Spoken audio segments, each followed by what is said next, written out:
So, good evening mga boss at idol.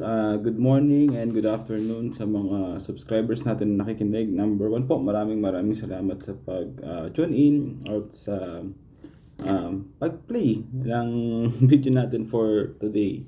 So, ngayon bigla ako napagawa ng content kasi may isa tayong kaibigan, actually mag-iibon din to. And then nakita ko yung mga post niya, puro depression, ganyan, puro malungkot. Hindi ko napapangalanan for his privacy. And then napag-usapan namin yung ibon. Okay, so dahil nga dumadami na yung mga ibon ngayon, na-discuss niya sa akin yung nag-stop siya sa pagbe-breed. So majority kasi ng mga pinapost ko sa sa video or sa channel ko is kung paano magpaparami ng ibon. Never ko pa na-discuss kung paano magparami ng ibon. So lagi ko discuss kung paano magsimula mag-alaga, ano yung ipapakain mo, paano pararamihin, ano yung mga vitamins, ano yung proper handling. Okay, gabing-gabi na. So ngayon na-discuss niya na kung paano siya nag-i-stop magparami ng ibon, which is tama naman. Okay. So, ang ginagawa niya para huminto yung pagpaparami ng ibon, actually ginagawa naman ito ng mga napakaraming legendary o yung mga ibang mag-iibon talaga. Para to stop breeding o para makapag-relax din yung mga ibon, ang ginagawa po is nilalagay po siya sa isang malaking flight cage. When we say flight cage po, isang malaking kulungan ng ibon, tapos pagsasama-samahin po dun yung mga ibon. Wala po yung nest box. Naka-free fly yung mga ibon dun sa cage na yun. Okay? Wala pong nest box. Ibig sabihin, pag walang nest box, hindi sila pwede mag-breed. Okay? Pwede naman siguro silang mag-mate, pero syempre dahil may emotion, okay, and may mentality din yung mga ibon, hindi sila basta-basta nag-mate sa ganun. Kasi nga, parang nasa public. So, may mga ganun din yung mga ibon. Usually, yung mga ibon na gusto nating pagpahingahin sa breeding, when we say pagpahingahin sa breeding, para i-stop yung breeding, hindi sila mangitlog. Pag hindi sila mangitlog, walang mapipisang sisiyo. Pag walang napisang sisiyo, o walang napisang itlog, walang magiging sisiyo. Pag walang sisiyo, so, hindi sila dadami. So, stop breeding. So, i-discuss natin, ano yung mga pros and cons? Ano yung mga positive and negative effect of doing that particular activity? Okay?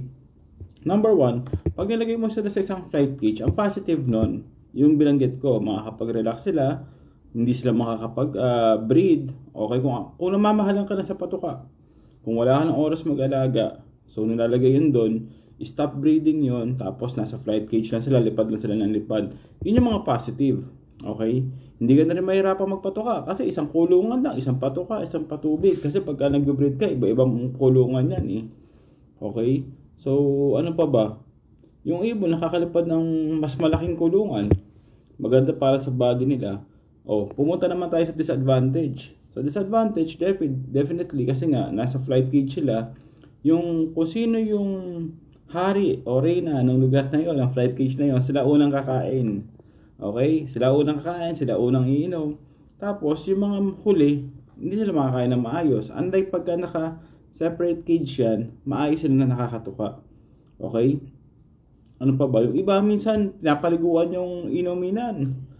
So, pag pinaliguan yun, tapos may iinom na ibon, hindi na rin siguro, hindi na talaga hindi na siya malinis, may inom ng mga ibon that will cause bacteria to their stomach or diarrhea. Ano pa ba? Ito pinaka-worst to. Okay, anong pinaka-worst na pwedeng mangyari? Siguro, ang pinaka-worst na pwedeng mangyari, yung yung mamatayan ka ng ibon.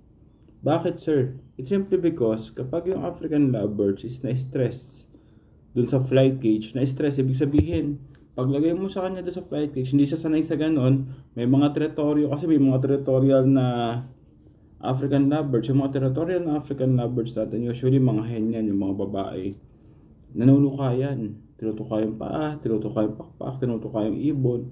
Okay, pag nai-stress yung ibon, lipad ng lipad yan, syempre pagka tinuka yung paa, magdudugo yan. Habang nai-stress sila, that will lead to them na mamatay. Okay?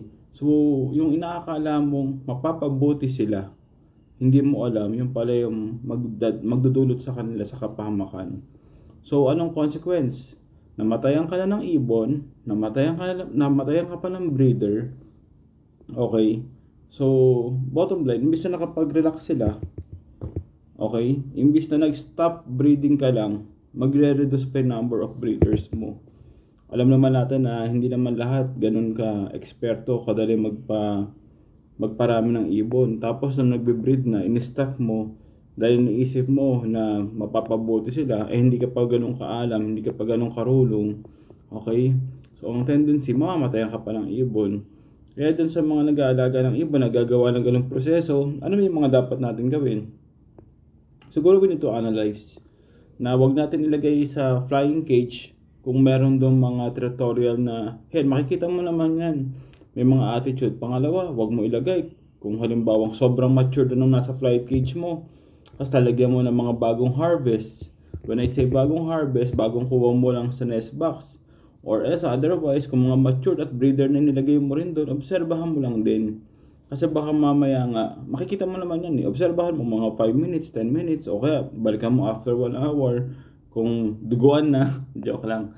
Kung buhay pa, okay. Kung okay pa naman, edi so be it. Pwede nyo nang pabayaan doon, pakawalan. Pero obserbahan nyo. Kasi pag nakita nyo may sugat yung pa, ano ba dapat yung gawin? O pag may nakita kang sugat, ano dapat gawin? First aid. Kunin mo na yung ibon, i-isolate mo na, gamutin mo na, lagyan mo ng betadine. Okay, isolate mo muna siya hanggang sa gumaling. Pag fully recovered na siya, tsaka mo na ibalik sa flight cage, o i-separate mo na siya ulit, ibalik mo na siya kung saan mo siya kinuha. So, yun po yung mga boss at idol. Kumbaga we need to be very careful as well. Nabanggit din ng kaibigan natin na ang dami niyang ibon kaya siya nag-stop breeding kasi ang mahal ng patoka. Tapos may mga kasamahan tayo mag-iibon din na grabe kung sorry sa word hindi ako agad sa mga nagbabuy and sell, mambarat ng ibon.